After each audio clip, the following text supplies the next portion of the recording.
Now, joined in the studio by international affairs analyst Dan Perry, back on the show. Look, before perhaps we even get into the, all the details of the visa issue here, Dan. Look, the foreign minister obviously getting some flack again for the way this came out. Seemingly, and you have to say for what it is, one embarrassing issue after another with him. It's a tough job, though. Are we being unfair essentially by looking at it that way? I mean, we assume he's getting information from somewhere, being contradicted at another end. Are we being unfair to Eli Cohen? Yes, perhaps. Is there to sort of look at this? I mean, that depends on your assessment of how much sympathy we should show a foreign minister who's obviously even more fictitious than the average Israeli foreign minister, because Ron Dermer is, in many people's eyes, the real foreign policy chief of this government. And so obviously he feels frustration, and we see this time and again. Not a month ago, he blew up some kind of impending discussion with Libya because he had to go ahead and announce it, and his Libyan counterpart had to flee the country as a consequence amid riots against her. Benghazi. Basically went as badly as he could have in that situation. But I mean, what compelled him to make this announcement on behalf of the U.S.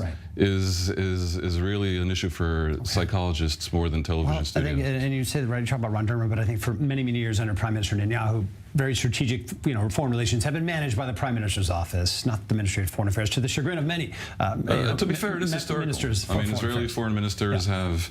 The foreign ministry in Israel has long been a consolation prize for people who want and not just in this administration, decoration of sorts. Look, on the visa waiver program, I want to just tell the viewers, it's a big deal. I mean, for Israelis, there's a lot at stake. For the average person here who's trying to go for generations, having to wait in 6-month lines to get visas to go visit the United States, family there, just to simply visit. But so in other words, I think it's about time to join this visa waiver program. I think many agree with that. But the U.S. Isn't clearly in favor yet, as far as we understand. I mean, there's layers of issues. First, there's this sort of technical issues to overcome to sort of abide by the guidelines of the program. Well, I have to say, it does appear that Israel has met most of the technical requirements. Like, for example, working towards it. Well, one issue has been the rate of rejections. Israel's rate of rejections is very low. Another issue has been the rate of overstaying visas in the U.S. Israel's is way lower than even European countries. And the third, and this is where the complications enter the equation, is the requirement for reciprocity, meaning all U.S. citizens have to have the right to enter Israel.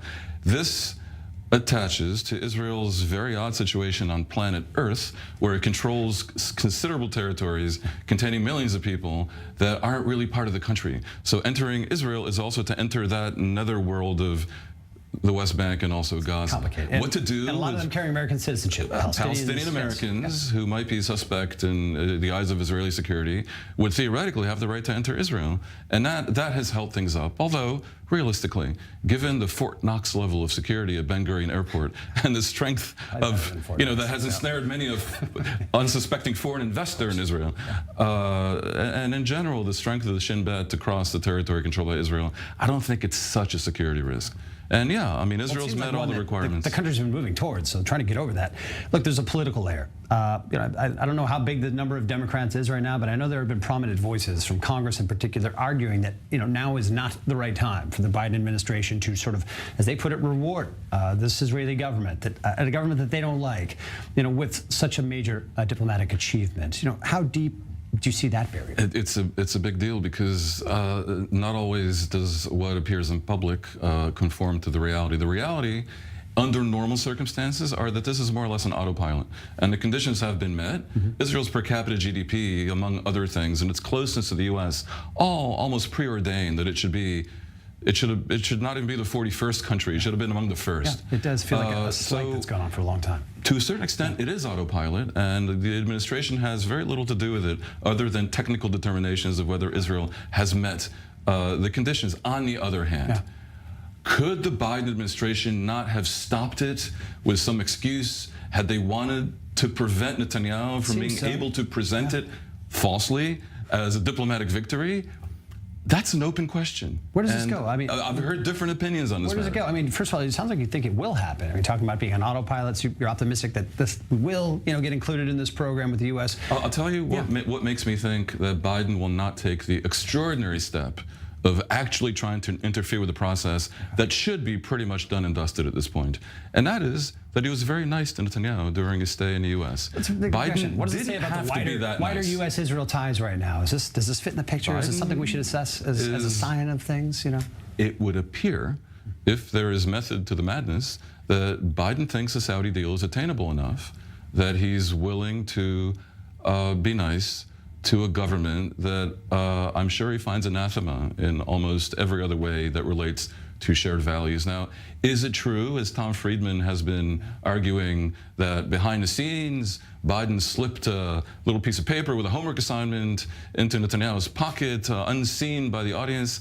I don't have his access to Biden, so we'll have to wait and see. But I strongly suspect that Israel will get its wish by the weekend, despite the fairly ludicrous faux pas by the foreign minister. You think you see Israelis lining up even more to fight at the U.S. when this happens? Is this country going to clear out when it happens? I think it's worth asking. Look, there's a real dynamic in Israel of people talking about emigration should the current difficulty continue.